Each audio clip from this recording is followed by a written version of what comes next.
the Southern Railway, who ran the line for many decades until the line was abandoned in 1954, being replaced by the double track main line that you saw above us at Grand Junction on the right side of the train just moments ago. Now, believe it or not, the railroad that we're traveling on is not the original right-of-way. If you look off to the left side of the train facing the point of travel, or to your right for facing in the opposite direction of where we're going from right now, you'll see a small gravel road. I know it may not seem like it's much down there, but believe it or not, that down there used to be the original railroad track of the 1850s right-of-way of the East Tennessee and Georgia Railroad Company. Now that down there would remain as the original right-of-way until the year 1906, when the Southern Railway opted to raise the line to its flood of the 1860s. Waters rose to a point 9 feet above the original railroad bed, swelling in total 58 feet from the waters below.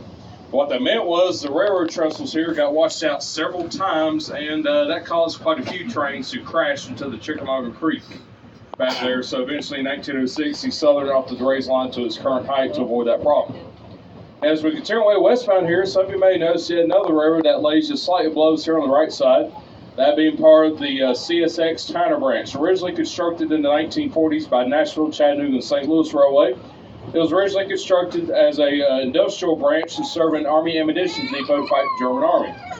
The CSX Tyner branch is still very active nowadays, as they serve quite a few freight customers, ironically one of them being a German car manufacturing company called Volkswagen.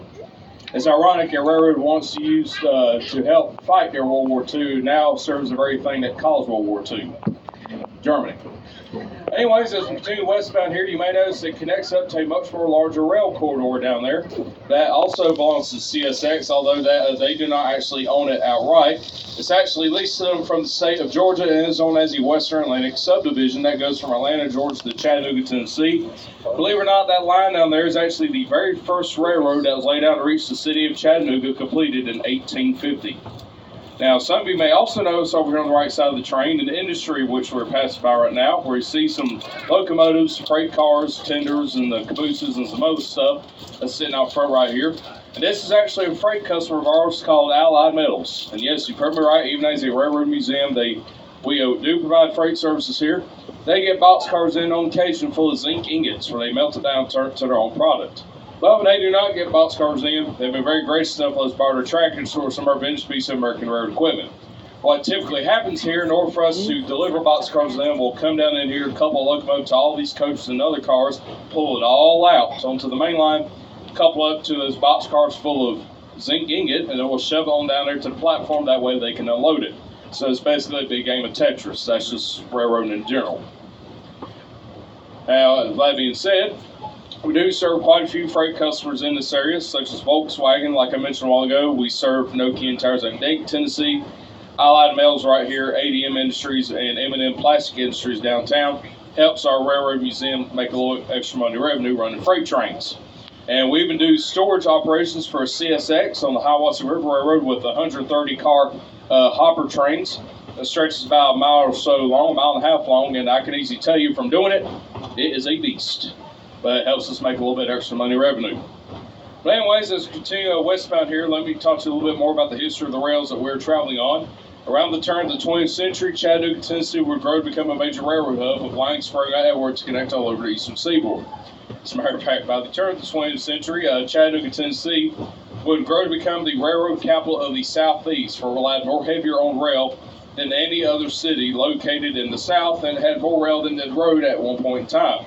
And believe it or not, it still holds the title of being the railroad capital of the Southeast to this day, for it has more rail than Birmingham, Alabama, and Atlanta, Georgia combined.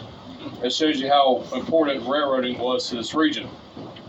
But these lines all around this town wouldn't show their true worth until World War II, when the railroads ran absolutely ragged in aid of the war effort. There were thousands of trains moving in and out of the city during that time. For example, this line alone, going from Knoxville to Chattanooga during the height of the war, saw as many as 70 to 80 trains a day that'd be passing each other on this line at 60 to 65 miles an hour. And the reason why I say pass is because, well, back in those days, this line was a double track operation. It wasn't just a single. If you do have a phone on you, your smartphone, I do encourage you to take your smartphone out this time, turn your flashlights on upon your phone, if your phone has that option, and hold up against your coach windows so you may illuminate the tunnel walls as they pass through all 986 feet of this pre-Civil War era landmark. And there's only about a foot or two of clearance between us these tunnel walls, so do not be alarmed when you see the tunnel quite literally right up against you inside this tunnel here.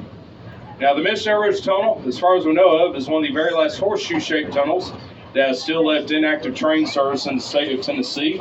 It taken 2 years to complete this tunnel, beginning in 1856, ultimately ending in 1850. Wall limestone in 1858, they breathe a sigh of relief as they are only off by 3 inches from each other. But the more impressive feat about this tunnel is, believe it or not, it was all hand dug with only a pick and shovel. No blasting powder, dynamite, or drilling was used in the making of this tunnel, and it sadly claimed a few lives.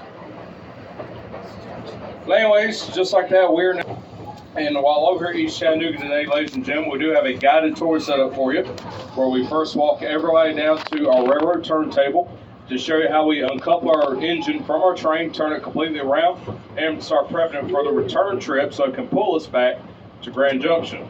From there, once we get 42, I will walk you over across the tracks to the railroad back shop to show you how we restore and maintain our various pieces of road equipment. Now, I will need everybody to please pay close attention to the next few set of words. We are, by all means necessary, rolling to a real active railroad yard with trains, locomotives, and equipment that could move in either direction at any given time. This is the real deal.